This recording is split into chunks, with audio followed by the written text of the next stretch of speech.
বাংলাদেশ ৫৬,০০০ বর্গমাইল বিস্তৃত, মায়ায় ঘেরা এক জনপদ। সবুজের ছায়ায় ঘেরা এই জনপদটি যেন বিধাতার এক নয়নাভিরাম সৃষ্টি, যার মায়া অনুভব করলে ভরে যায় মন, ভরে যায় এই অন্তর।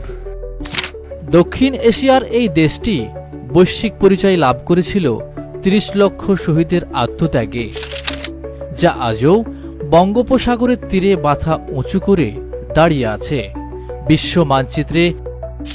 এ যেন এক প্রকৃতির আঁচলে বাঁধা রত্নখণ্ড।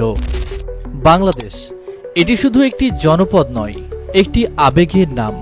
সংস্কৃতির বাহন, রবীন্দ্রনাথের গানে, নজরুলের বিপ্লবী কবিতায়, লালন হাসানের আধ্যাত্মিক বাণীতে যেন এই দেশের আত্মা কথা বলে।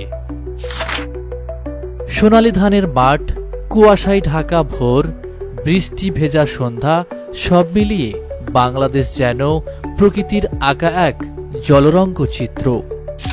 কবির ভাষায়, এ যে তোমার প্রিয়, সবার প্রিয়, আমার প্রিয় বাংলাদেশ।